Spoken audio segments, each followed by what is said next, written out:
എല്ലാവർക്കും ട്രേഡേഴ്സ് എഡ്ജിലേക്ക് ഒരിക്കൽ കൂടി സ്വാഗതം.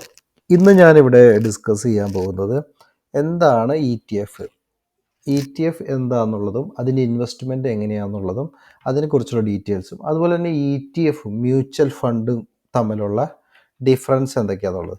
അപ്പോൾ കഴിഞ്ഞ കുറച്ച് വീഡിയോകൾ, അതായത് ഞാൻ ഇതിക്ക് മുന്നേ ചെയ്തിരിക്കുന്നത് basic of the mutual fund for beginners, ഏതൊക്കെ തരം മ്യൂച്വൽ ഫണ്ട് ഉണ്ട്, types of mutual fund for beginners, പിന്നെ മ്യൂച്വൽ ഫണ്ടിൽ തന്നെ റെഗുലറും അതുപോലെ തന്നെ ഡയറക്റ്റും, അത് തമ്മിലുള്ള ഡിഫറൻസ് എന്താണ്, അതിൽ ഇൻവെസ്റ്റ് ചെയ്യുന്ന വഴി നമുക്ക് കിട്ടാവുന്ന പ്രോഫിറ്റുകളും അതുപോലെ തന്നെ നമുക്ക് ഉണ്ടാവുന്ന നഷ്ടങ്ങളും അതിനെക്കുറിച്ച് ഞാൻ ഡീറ്റെയിൽ ആയിട്ടൊരു വീഡിയോ 2-3 വീഡിയോകൾ ചെയ്തിട്ടുണ്ട്. അപ്പോൾ അത് കാണാത്തവരുണ്ടെങ്കിൽ തീർച്ചയായിട്ടും ആ വീഡിയോ കാണാൻ ശ്രമിക്കുക. അപ്പോൾ നമുക്ക് ഇന്നത്തെ ടോപ്പിലേക്ക് വരാം. ഇന്നത്തെ ടോപ്പിക്ക് എന്താണ് ETF, അതുപോലെ തന്നെ ETF-ഉം മ്യൂച്വൽ ഫണ്ട് തമ്മിലുള്ള ഡിഫറൻസ് എന്താണെന്നുള്ളതാണ്. അപ്പോൾ പലരും ഇതുപോലെ തന്നെ മ്യൂച്വൽ ഫണ്ടിനെ കുറിച്ച് അറിയാം, ETF-നെ കുറിച്ച് ഡീറ്റെയിൽ ആയിട്ട് അറിയില്ല, അതിനെക്കുറിച്ചൊരു വീഡിയോ ചെയ്യണമെന്ന് കുറേ മെസ്സേജുകൾ എനിക്ക് വന്നിട്ടുണ്ടായിരുന്നു. അപ്പോൾ നമുക്ക് ETF എന്താണെന്ന് നോക്കാം. ETF എന്ന് പറയുമ്പോൾ എക്സ്ചേഞ്ച് ട്രേഡഡ് ഫണ്ടാണ്. അപ്പോൾ എന്താണ് ഈ എക്സ്ചേഞ്ച് ട്രേഡഡ് ഫണ്ട്? അപ്പോൾ നമുക്ക് അറിയാം, നോർമലി നമ്മുടെ സ്റ്റോക്ക് എക്സ്ചേഞ്ചിൽ എന്താ ട്രേഡ് ചെയ്യുന്നത്? സ്റ്റോക്സ് ആണ് ട്രേഡ് ചെയ്യുന്നത്. അപ്പോൾ ഈ ഒരു ഫണ്ട് തന്നെ, ഒരു എക്സ്ചേഞ്ചിൽ ഒരു ഫണ്ട് തന്നെ ട്രേഡ് ചെയ്യുന്നതിനെയാണ് ഈ എക്സ്ചേഞ്ച് ട്രേഡഡ് ഫണ്ട്. അതിന് കുറച്ച് ഡീറ്റെയിൽ ആയിട്ട് പറയുമ്പോൾ നിങ്ങൾക്ക് അത് മനസ്സിലാവും. പക്ഷെ നമ്മൾ മ്യൂച്വൽ ഫണ്ടിൽ എന്താ സംഭവിക്കുന്നത്? മ്യൂച്വൽ ഫണ്ടിൽ നമുക്ക് ഒരു ട്രേഡിംഗ് അല്ല, അതായത് അതിൽ ഒരു ഫണ്ട് ഉണ്ടാവും, ആ ഫണ്ടിലോട്ട് നമ്മൾ ഇൻവെസ്റ്റ് ചെയ്യുകയാണ്. അതിലൊരു ട്രേഡിംഗ് അല്ല നടക്കുന്നത്. അതിന് ആ ഫണ്ടിൻ്റെ അന്നത്തെ ക്ലോസിങ് കഴിയുമ്പോൾ അതിൻ്റെ NAV പ്രൈസിന് നമ്മൾ ആ ഫണ്ടാണ് മേടിക്കുന്നത്. അതുപോലെ തന്നെ അതിൻ്റെ അന്നത്തെ NAV പ്രൈസിന് തന്നെ നമുക്ക് സെല്ല് ചെയ്യുമ്പോഴും ആ പ്രൈസിനാണ് നമുക്ക് കിട്ടുന്നത്. ഇനി നമുക്ക് ETF-നെ കുറിച്ച് ഡീറ്റെയിൽ ആയിട്ട് പറഞ്ഞാൽ അതൊന്ന് ക്ലിയർ ആയിട്ട് നിങ്ങൾക്ക് മനസ്സിലാവുള്ളൂ. അപ്പോൾ ആക്ച്വലി പറയുകയാണെങ്കിൽ ഫസ്റ്റ് ETF ഇൻട്രൊഡ്യൂസ് ചെയ്തത് 2001 നിഫ്റ്റി ബീസ് ആണ്, നിപ്പോൺ എന്നുള്ള കമ്പനി. അപ്പോൾ ഈ നിഫ്റ്റി ബീസ് അതിൻ്റെ ഒരു ബെഞ്ച് മാർക്ക് നിഫ്റ്റി 15 ബെഞ്ച് മാർക്കായിട്ട് എടുത്തിട്ടുള്ളതാണ്. അപ്പോൾ എന്താണ് ഈ നിഫ്റ്റി ബീസ്? അപ്പോൾ എന്താണെന്ന് വെച്ച് കഴിഞ്ഞാൽ നിഫ്റ്റി ബീസ് എന്ന് പറഞ്ഞു കഴിഞ്ഞാൽ bench mark exchange traded scheme. അതായത് ഒരു പർട്ടിക്കുലർ ഒരു അണ്ടർലൈൻ അസറ്റിനെ ബെഞ്ച് മാർക്കായിട്ട് എടുത്തുകൊണ്ട് അതിൻ്റെ സെയിം മിററായിട്ട്, അതിൻ്റെ സെയിം തന്നെ മൂവ് ചെയ്യുന്ന ഒരു ETF, ആ ETF-നെയാണ് ഈ bench mark exchange traded scheme എന്ന് പറയുന്നത്. അപ്പോൾ നിഫ്റ്റി ബീസ് എന്ന് തന്നെ നമ്മൾ എക്സാമ്പിളായിട്ട് എടുക്കുകയാണെങ്കിൽ, നിഫ്റ്റി ബീസിൽ ഇതിൻ്റെ ബെഞ്ച് മാർക്കായിട്ട് എടുത്തിരിക്കുന്നത് നിഫ്റ്റി 15നെയാണ്. അപ്പോൾ നിഫ്റ്റി 50 എങ്ങനെയൊക്കെ മൂവ് ചെയ്യുന്നോ അതിൻ്റെ സെയിം മിറർ ഇമേജിൽ തന്നെ ഈ നിഫ്റ്റി ബീസ് മൂവ് ചെയ്യും. അപ്പോൾ നമുക്കറിയാം, നിഫ്റ്റി 50യിൽ നമുക്ക് ട്രേഡ് ചെയ്യണമെങ്കിൽ, നോർമൽ നിഫ്റ്റി 50 ട്രേഡ് ചെയ്യണമെങ്കിൽ ഫ്യൂച്ചർ ആൻഡ് ഓപ്ഷൻസ് മാത്രമേ നമുക്ക് ട്രേഡ് ചെയ്യാൻ പറ്റുള്ളൂ. അപ്പോൾ ഈ നിഫ്റ്റി ബീസ് മേടിക്കുകയാണെങ്കിൽ ശരിക്കും നമ്മൾ ആ നിഫ്റ്റി 50യുടെ, അതായത് ആ 50 കമ്പനീസിൽ ഓൾ ഓവറുള്ള നിഫ്റ്റി 50യുടെ 50 കമ്പനീസിൽ വരുന്ന, അതായത് നിഫ്റ്റി 50 എങ്ങനെ മൂവ് ചെയ്യുന്നോ അതേ പർട്ടിക്കുലർ പാറ്റേണിൽ തന്നെ നിഫ്റ്റി ബീസ് മൂവ് ചെയ്യും. അപ്പോൾ ഇനി നിഫ്റ്റി ബീസിൻ്റെ കുറിച്ചറിയാത്തവർക്ക് ഇത് ഓർത്ത് വെച്ചത്, ഈ bench mark exchange traded scheme, ആ ബെഞ്ച് മാർക്ക് അത് നമുക്ക് ഇപ്പോൾ ഇത് നിഫ്റ്റി ബീസ് ആയതുകൊണ്ട് തന്നെ അത് നിഫ്റ്റി 50യിൽ ഇൻവെസ്റ്റ് ചെയ്തു. ഇപ്പോൾ ഗോൾഡിൽ ബെഞ്ച് മാർക്കായിട്ട് എടുക്കുകയാണെങ്കിൽ അത് ഗോൾഡ് ബീസായിട്ട് വരും. സിൽവറിനെ ബെഞ്ച് മാർക്കായിട്ട് എടുക്കുമ്പോൾ അത് സിൽവർ ബീസ് ആവും. നമുക്കതിനെ കുറച്ചുകൂടി ഡീറ്റെയിൽ ആയിട്ട് നമുക്കൊന്ന് നോക്കാം. അപ്പോൾ എന്താണ് ഈ ഡിഫറൻസിനെ പറ്റി, നമുക്ക് ആദ്യം ഈ ഡിഫറൻസിനെ പറ്റി പറയുമ്പോൾ നിങ്ങൾക്ക് കുറച്ചുകൂടി ഡീറ്റെയിൽ ആയിട്ട് ഇപ്പോൾ തന്നെ നിങ്ങൾക്ക് മനസ്സിലാവും. അപ്പോൾ നമുക്ക് ഇപ്പോൾ ETF-ലോട്ട് പോകുമ്പോൾ ETF-ഉം മ്യൂച്വൽ ഫണ്ടും തമ്മിലുള്ള ഡിഫറൻസിലേക്ക് നോക്കാം. അപ്പോൾ ETF-ൽ നിങ്ങൾക്കറിയാം, അതിനൊരു ഇപ്പം നമ്മൾ നേരത്തെ പറഞ്ഞ പോലെ തന്നെ അതിൻ്റെ അണ്ടർലൈൻ ഒരു ബെഞ്ച് മാർക്കായിരിക്കും, ബെഞ്ച് മാർക്ക് എക്സ്ചേഞ്ച് ട്രേഡ്. അപ്പോൾ ആ ബെഞ്ച് മാർക്ക് അതൊരു ഇപ്പം നിഫ്റ്റി 50നെ ബെഞ്ച് മാർക്കായിട്ടാണ് എടുക്കുന്നതെങ്കിൽ അത് നിഫ്റ്റി 50യിലെ ബീസ്. അതുപോലെ തന്നെ സിൽവറിൽ ബെഞ്ച് മാർക്ക് സിൽവർ ബീസ്. അതുപോലെ തന്നെ ഗോൾഡ് ആണ് നമ്മൾ ബെഞ്ച് മാർക്ക്, അതായത് പർട്ടിക്കുലർ കമ്മ്യൂണിറ്റി അതല്ലെങ്കിൽ നിഫ്റ്റി 50, നിഫ്റ്റി IT അല്ലെങ്കിൽ നിഫ്റ്റി ഓട്ടോ, അതിനെ ബെഞ്ച് മാർക്കായിട്ട് ആ ബെഞ്ച് മാർക്ക് പ്രകാരം പർട്ടിക്കുലർ പോലെ അതുപോലെ മിററായിട്ട് തന്നെ ഇതിൻ്റെ പ്രൈസ് മൂവ് ചെയ്യും, ഡൗൺ ചെയ്യുകയും ചെയ്യും. അപ്പോൾ ഇതിനെയാണ് ETF എന്ന് പറയുന്നത്. അപ്പോൾ നമുക്ക് ETF മ്യൂച്വൽ ഫണ്ട് ഡിഫറൻസിലേക്ക് പോവുകയാണെങ്കിൽ, ETF ഒരു ബെഞ്ച് മാർക്ക് അല്ലെങ്കിൽ ഒരു കമ്മ്യൂണിറ്റീനെ ബെഞ്ച് മാർക്കായിട്ട് എടുത്തുകൊണ്ട് കമ്മ്യൂണിറ്റി അല്ലെങ്കിൽ അതുപോലെ തന്നെ ഇൻഡെക്സ് ബെഞ്ച് മാർക്കായിട്ട് എടുത്തുകൊണ്ട് മൂവ് ചെയ്യുന്നതാണ് എക്സ്ചേഞ്ച് ട്രേഡ് ഫണ്ട്. പക്ഷേ മ്യൂച്വൽ ഫണ്ട് ആണെങ്കിലോ അതിൽ വെറൈറ്റി ഓഫ് ഫണ്ട് ഉണ്ട്. ആ ഫണ്ടുകൾ മാനേജ് ചെയ്യാനായിട്ട് ഒരു ഫണ്ട് മാനേജർ ഉണ്ട്. അയാൾക്ക് തീരുമാനിക്കാം ഏതൊക്കെ ഫണ്ട് വിൽക്കോ വാങ്ങുകയോ ഒക്കെ ചെയ്യുന്നത്. അതിൽ ഒരുപാട് വെറൈറ്റി ഓഫ് ഫണ്ടുകളുണ്ട്. അതായത് ഇൻഡെക്സ് ഫണ്ട് യൂസ് ചെയ്യാം, അല്ലെങ്കിൽ ഡെപ്റ്റ് യൂസ് ചെയ്യാം, ഗോൾഡ്, അതിൽ അയാൾക്ക് ഏത് ഫണ്ട് വേണമെങ്കിൽ യൂസ് ചെയ്തിട്ട് അതിനെ വെറൈറ്റി ഫണ്ടുകൾ യൂസ് ചെയ്തിട്ട് അതിനെ വിൽക്കുകയും വാങ്ങുകയും ചെയ്തുകൊണ്ട് മ്യൂച്വൽ ഫണ്ട് ആണെങ്കിൽ ചെയ്യാൻ പറ്റും. പക്ഷേ ഈ ETF ആണെങ്കിൽ ആ പർട്ടിക്കുലർ ബെഞ്ച് മാർക്ക് മാത്രമേ അതിന് അണ്ടർലൈൻ അസറ്റായിട്ട് വരുള്ളൂ. പിന്നെ നമുക്കറിയാം ETF ലൈവായിട്ട് ട്രേഡ് ചെയ്യാൻ പറ്റുമോ? ഒബ്വിയസ്ലി ETF നമുക്ക് ലൈവായിട്ട് ട്രേഡ് ചെയ്യാൻ പറ്റും. പക്ഷേ മ്യൂച്വൽ ഫണ്ട് നമുക്ക് ലൈവായിട്ട് ട്രേഡ് ചെയ്യാൻ പറ്റില്ല. കാരണം ETF ഇപ്പോൾ പർട്ടിക്കുലർ രാവിലെ 9:15 മാർക്കറ്റ് ഓപ്പൺ ചെയ്തിട്ട് 3:30 വരെയുള്ള ടൈമിൽ ETF വാല്യൂ എങ്ങനെയൊക്കെ മൂവ് ചെയ്യുന്നോ ഏത് ടൈമിലും ആ പർട്ടിക്കുലർ ടൈമിൽ നമുക്ക് ഇത് ETF മേടിക്കുക. ഇപ്പം നിഫ്റ്റി ബീസ് ആണെങ്കിൽ നമ്മൾ ഇപ്പോഴത്തെ നിഫ്റ്റി ബീസിൻ്റെ പ്രൈസ് എന്താണോ ആ ലൈവ് പ്രൈസിൽ നമ്മൾ നിഫ്റ്റി ബീസ് മേടിക്കുന്നു. നാളെ നമുക്ക് ഏത് ടൈമിൽ വിറ്റാലും അപ്പം തന്നെ അത് വിൽക്കുകയും ആ ഫണ്ട് നമ്മുടെ ഡിമാറ്റ് അക്കൗണ്ടിലേക്ക് വരികയും ചെയ്യും. പക്ഷേ മ്യൂച്വൽ ഫണ്ട് അങ്ങനെ ലൈവായിട്ട് ട്രേഡ് ചെയ്യാൻ പറ്റുമോ? ഇല്ല, മ്യൂച്വൽ ഫണ്ട് ലൈവായിട്ട് ട്രേഡ് ചെയ്യാൻ പറ്റില്ല. കാരണം മ്യൂച്വൽ ഫണ്ട് എന്ന് പറയുമ്പോൾ അതിൻ്റെ ഒരു പ്രൈസ് അലോക്കേഷൻ വരുന്നത്, ഇപ്പം നമ്മൾ ഇന്ന് 3 മണിക്ക് മുന്നാണ് ഈ മ്യൂച്വൽ ഫണ്ട് നമ്മൾ ബൈ ചെയ്യുന്നെങ്കിൽ അതിൻ്റെ NAV അന്നത്തെ NAV പ്രൈസിന് നമുക്കത് ബൈ ചെയ്യാൻ പറ്റും. സെല്ല് ചെയ്യുമ്പോൾ അതുപോലെ തന്നെ. പക്ഷെ നമ്മൾ ആഫ്റ്റർ 3 o'clock ആഫ്റ്റർ 3 മണി വൈകിട്ട് 3 മണിക്ക് ശേഷമാണ് ഈ മ്യൂച്വൽ ഫണ്ട് ബൈ ചെയ്യുകയോ അല്ലെങ്കിൽ സെല്ല് ചെയ്യുകയോ ചെയ്ത് കഴിഞ്ഞാൽ അതിൻ്റെ NAV കാൽക്കുലേറ്റ് ചെയ്യുന്നത് നെക്സ്റ്റ് ഡേയ്സിലെ NAV ആയിട്ടാണ് കാൽക്കുലേറ്റ് ചെയ്യുന്നത്. ലൈവ് പ്രൈസിന് സെല്ല് ചെയ്യാൻ പറ്റില്ല ഒന്ന്. പിന്നെ അതുപോലെ തന്നെ നമുക്ക് അന്നത്തെ NAV ആണ് 3 മണിക്ക് മുന്നേ അത് ബൈ ചെയ്യുകയോ സെല്ല് ചെയ്ത് കഴിഞ്ഞാൽ അന്നത്തെ NAV കാൽക്കുലേറ്റ് ചെയ്യും. 3 മണിക്ക് ശേഷമാണെങ്കിൽ നെക്സ്റ്റ് ഡേയിലത്തെ NAV കാൽക്കുലേറ്റ് ചെയ്യാൻ പറ്റും.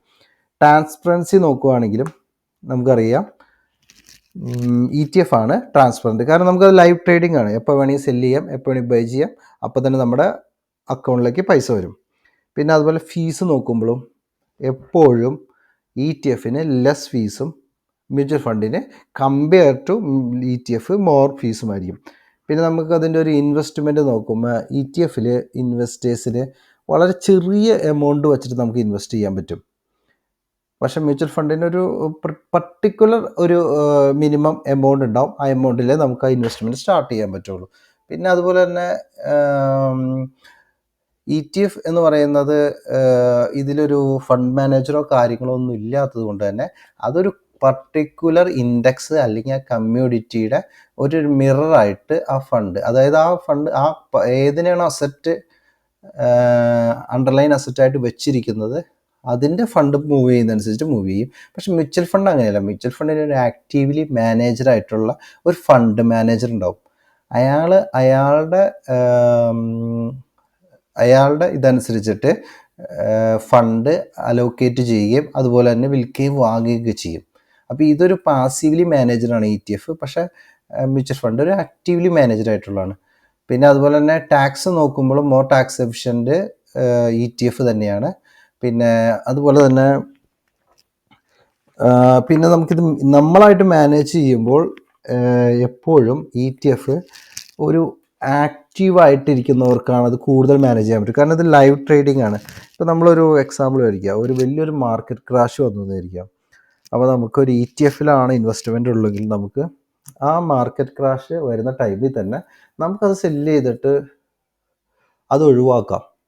അത് സെല്ല് ചെയ്ത് നമുക്ക് നമ്മുടെ പ്രോഫിറ്റ് അല്ലെങ്കിൽ നഷ്ടമാണെങ്കിൽ നഷ്ടം കുറച്ച് നമുക്കത് നിന്ന് എക്സിറ്റ് ആവും. പക്ഷേ മ്യൂച്വൽ ഫണ്ട് പറ്റില്ല. മ്യൂച്വൽ ഫണ്ട് അന്നത്തെ അതിൻ്റെ NAV അതിൻ്റെ അലോക്കേഷൻ കഴിഞ്ഞതിന് ശേഷം അന്നത്തെ NAV എത്രയാണോ ആ പ്രൈസിൽ നമുക്ക് അത് സെല്ല് ചെയ്യാൻ പറ്റുള്ളൂ. അപ്പോൾ അങ്ങനെ ഒരു ഡിഫറൻസ് രണ്ടും തമ്മിൽ ഉണ്ട്, മ്യൂച്വൽ ഫണ്ടും ETF-ഉം തമ്മിലുണ്ട്. അപ്പോൾ നമുക്ക് ഇപ്പം നമ്മൾ നിഫ്റ്റി ബീസിലോട്ട് വന്നു. ഇപ്പം നിഫ്റ്റി ബീസ് ഞാൻ പറഞ്ഞു ബെഞ്ച് മാർക്ക് എക്സ്ചേഞ്ച് ട്രേഡഡ് സ്കീമാണ്. ഇത് ഇൻട്രൊഡ്യൂസ് ചെയ്ത ഡേറ്റ് 1992-ലാണ് നാഷണൽ സ്റ്റോക്ക് എക്സ്ചേഞ്ചിൽ ലിസ്റ്റ് ചെയ്തിരിക്കുന്നത്. പിന്നെ അതുപോലെ തന്നെ ഇത് ഞാൻ പറഞ്ഞ ഇതൊരു ബെഞ്ച് മാർക്ക് ഇതിന് ബെഞ്ച് മാർക്കായിട്ട് എടുത്തിരിക്കുന്നത് നിഫ്റ്റീനെയാണ്. അപ്പോൾ സെയിം അതുപോലെ തന്നെ നിഫ്റ്റിയുടെ സെയിം അതുപോലെ തന്നെയായിരിക്കും അതിൻ്റെ ഫണ്ട് അലോക്കേറ്റ് ചെയ്തിരിക്കുന്നത്. പിന്നെ അതിൻ്റെ ഡീറ്റെയിൽസ് നമുക്ക് ഇവിടെ കാണാൻ പറ്റുന്നുണ്ട്. പിന്നെ നമുക്ക് ഇപ്പം ഞാൻ പറഞ്ഞല്ലോ കുറച്ച് ETF-കളെ കുറിച്ചിട്ട്. അപ്പോൾ നമുക്കിതിൽ NSE-യിൽ ലിസ്റ്റ് ചെയ്തിട്ടുള്ള കുറച്ച് ETF-നെ കുറിച്ച് നമുക്ക് ഡീറ്റെയിൽ ആയിട്ട് നോക്കാം. ഇപ്പോൾ ഇതെല്ലാം ETF-ആണ്. ഇപ്പോൾ നിങ്ങൾക്ക് മനസ്സിലാകാൻ പറ്റും. ഇപ്പോൾ SBI സിൽവർ എന്ന് പറയുന്ന കമ്മ്യൂണിറ്റി അല്ലെങ്കിൽ സിൽവർ എന്ന് പറയുന്ന കമ്മ്യൂണിറ്റിനെ അണ്ടർലൈൻ അസറ്റായിട്ട് എടുത്തുകൊണ്ടാണ് ഈ ETF മൂവ് ചെയ്യുന്നത്. അതുപോലെ തന്നെ ഇത് മിറ അസറ്റ് സിൽവർ ETF, ഇതും സിൽവറിനെയാണ്. ഇവിടെ IT ഉണ്ട്. IT എന്താ ഉദ്ദേശിക്കുന്നത്? നിഫ്റ്റി IT ഇൻഡെക്സ്, നിഫ്റ്റിയിലെ IT ഇൻഡെക്സിനെ അണ്ടർലൈനായിട്ട് എടുത്തുകൊണ്ട് മൂവ് ചെയ്യുന്നു. അപ്പോൾ അതിൻ്റെ മൂവ്മെൻ്റ് അനുസരിച്ച് ഇതിൻ്റെ മൂവ്മെൻറ്റും വ്യത്യാസം വരും. ഇപ്പോൾ ടാറ്റ സിൽവർ എക്സ്ചേഞ്ച്, ഇതൊക്കെ സിൽവറിനെയാണ് ഞാൻ പറഞ്ഞു കഴിഞ്ഞു. പിന്നെ നമുക്ക് താഴത്തോട്ട് പോകുമ്പോൾ ഓരോരോ കമ്മ്യൂണിറ്റി നമുക്കറിയാം. ഇതിപ്പോൾ ഗോൾഡ് ETF, അപ്പോൾ ഇതെന്താ അണ്ടർലൈനസ് ഗോൾഡാണ് എടുത്തിരിക്കുന്നത്. പിന്നെ അതുപോലെ തന്നെ ഇത് ഗോൾഡ് ബീസ്, അതായത് ഗോൾഡിനെ ബെഞ്ച് മാർക്ക് എക്സ്ചേഞ്ച് ട്രേഡഡ് സിസ്റ്റമായിട്ട് എടുത്തുകൊണ്ട് ചെയ്യുന്നതാണ്. പിന്നെ നമുക്ക് അടുത്ത് നോക്കുകയാണെങ്കിൽ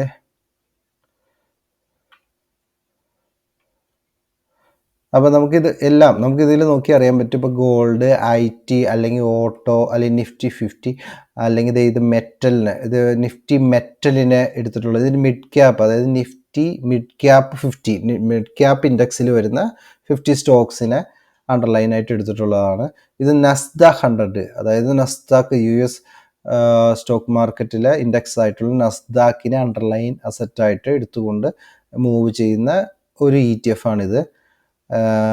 ഇപ്പോൾ ഇത് നിഫ്റ്റി 100 റേറ്റ് ലിക്വിഡ് ETF. പിന്നെ അതുപോലെ തന്നെ അപ്പോൾ ഇതിൽ നോക്കി കഴിഞ്ഞാൽ നിങ്ങൾക്ക് അറിയാൻ പറ്റും ഈ ETF-ഉം തമ്മിലുള്ള ഡിഫറൻസ് എന്താണെന്നുള്ളത്. അപ്പോൾ നമുക്ക് ഇപ്പോൾ ഫസ്റ്റ് ETF ആയിട്ടുള്ള നിപ്പോൺ ETF നിഫ്റ്റി 50 ബീസിലോട്ടൊന്ന് കിടക്കാം. ഇതിൻ്റെ ഈ പ്രൈസ് ഇതാണ്. ഇത് ലൈവായിട്ട് നമുക്ക് ട്രേഡ് ചെയ്യാൻ പറ്റുന്ന ഒരു ഇതാണ്, ETF-ആണ്. എല്ലാ ETF-കളും ലൈവായിട്ട് ട്രേഡ് ചെയ്യാവുന്നതാണ്. ഇപ്പോൾ ഇതിൻ്റെ ഒരു എക്സ്പെൻസ് റേഷ്യോ നമുക്ക് നോക്കി അറിയാൻ പറ്റും. ഇതിലെങ്ങനെയാണ് അവർ ഇതെങ്ങനെയാണ് ഏതൊക്കെ സ്റ്റോക്കുകളിലെ ഇൻവെസ്റ്റ്മെൻറ്റ് പെർസെൻറ്റേജ്, അത് സെയിം നിഫ്റ്റി 50യുടെ ബെഞ്ച് മാർക്കായിട്ട് എടുത്തുകൊണ്ട് തന്നെ നമുക്കറിയാം. HDFC ബാങ്കാണ് ഇപ്പം 12.57%, 8.5, അത് ശരിക്കും സെയിം നിഫ്റ്റി 50യുടെ ബെഞ്ച് മാർക്കായിട്ട് എടുത്തുകൊണ്ട് ട്രേഡ് ചെയ്യുന്ന ETF-ആണിത്. ഇതിൽ നമുക്ക് ഇതിൻ്റെ ഒരു എക്സ്പെൻസ് റേഷ്യോ നോക്കുമ്പോൾ 0.04% മാത്രമേ ഉള്ളൂ. വളരെ ചെറിയ ഒരു എക്സ്പെൻസ് റേഷ്യോ മാത്രമാണ് ഈ ETF-ൽ നമുക്ക് വരുന്നുള്ളൂ. അപ്പോൾ ഈ ETF നമ്മൾ കമ്പയർ ചെയ്തിട്ട് ഇപ്പോൾ നമ്മളൊരു മ്യൂച്വൽ ഫണ്ട് നമ്മൾ നോക്കുകയാണെങ്കിൽ ഇപ്പോൾ ഇതും ഈ പറഞ്ഞ പോലെ തന്നെ ഒരു പാസീവ്ലി ആയിട്ടുള്ള ഇതിന് എക്സ്പെൻസ് റേഷ്യോ കുറവായിരിക്കും. ഇത് നേവി നിഫ്റ്റി 50യുടെ ഒരു മ്യൂച്വൽ ഫണ്ടാണ്. ഈ നേരത്തെ പറഞ്ഞത് ഞാൻ ETF-ആണ്. ഇപ്പോൾ ഈ മ്യൂച്വൽ ഫണ്ടിൻ്റെ എക്സ്പെൻസ് റേഷ്യോ കുറവായിരിക്കും. ഇതിന് എക്സ്പെൻസ് റേഷ്യോ വരുന്നത് 0.06% ആണ്. കാരണം ഇത് നിഫ്റ്റി 50യുടെ സെയിം മിററിൽ പോകുന്നതാണ്. ഇപ്പോൾ നമുക്ക് വേറൊരു മ്യൂച്വൽ ഫണ്ട് നോക്കാം, Quant small cap fund direct plan growth. അപ്പോൾ ഇതിൻ്റെ ഒരു എക്സ്പെൻസ് റേഷ്യോ നോക്കുകയാണെങ്കിൽ ഇതിൻ്റെ ഒരു എക്സ്പെൻസ് റേഷ്യോ ഓൾമോസ്റ്റ് 0.65% ആണ്. കാരണം ഇതിനൊരു ഫണ്ട് മാനേജർ ഉണ്ട്. ആ ഫണ്ട് മാനേജർ ഈ സ്റ്റോക്കുകൾ വാങ്ങുകയും വിൽക്കുകയും ഒക്കെ ചെയ്യുന്നുണ്ട്. അത് ഏതൊക്കെ ഫണ്ടാണ് അലോക്കേറ്റ് ചെയ്യുന്നത്, അപ്പോൾ അത് ആക്റ്റീവ്ലി മാനേജറായിട്ടുള്ള ഒരു ഫണ്ട് മാനേജർ ഉണ്ട്. അപ്പോൾ അതുകൊണ്ട് തന്നെ അതിന് എക്സ്പെൻസ് റേഷ്യോ കൂടുതലായിരിക്കും.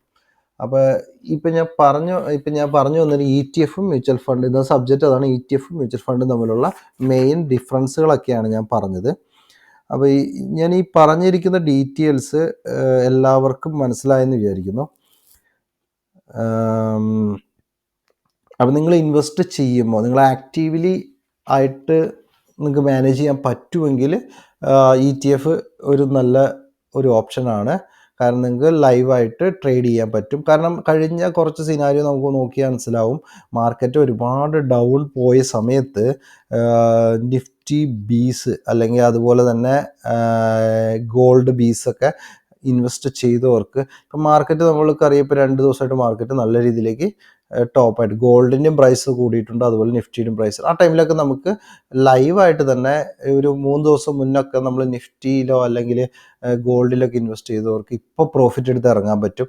അല്ലെങ്കിൽ വരും ദിവസങ്ങളിൽ കുറച്ചും കൂടി ഒരു പ്രൈസ് ആക്ഷനൊക്കെ മനസ്സിലായിട്ടുള്ള ആൾക്കാർക്കാണെങ്കിൽ വരും ദിവസങ്ങളിൽ പ്രോഫിറ്റ് എടുത്തിട്ട് നല്ല പ്രോഫിറ്റ് എടുത്ത് ഇറങ്ങാൻ പറ്റും. അപ്പോൾ ഇത് നമുക്ക് ട്രേഡ് ചെയ്യാൻ പറ്റും ETF. പക്ഷേ മ്യൂച്വൽ ഫണ്ട് അങ്ങനെയല്ല. മ്യൂച്വൽ ഫണ്ട് ഒരു ഇൻവെസ്റ്റ്മെൻ്റ് ആണ്. അതിനെ ഈ അന്നത്തെ ലൈവ് നമുക്ക് ട്രേഡ് ചെയ്യാൻ പറ്റില്ല.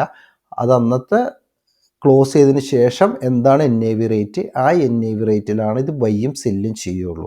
അപ്പോൾ ഇതിനെക്കുറിച്ച് എന്തെങ്കിലും ഡൗട്ട് കാര്യങ്ങളുണ്ട്, അല്ലെങ്കിൽ ഞാൻ പറഞ്ഞത് മനസ്സിലായിട്ടില്ല എന്നെങ്കിൽ ദയവായിട്ട് കമൻറ്റ് ചെയ്യുക. അപ്പോൾ ഞാൻ അതിനെക്കുറിച്ചിട്ട് അടുത്ത വീഡിയോയിൽ കുറച്ചുകൂടി ഡീറ്റെയിൽ ആയിട്ട് പറയുന്നതായിരിക്കും. അപ്പോൾ എൻ്റെ വീഡിയോ കണ്ട എല്ലാവർക്കും നന്ദി. Thank you for watching my video.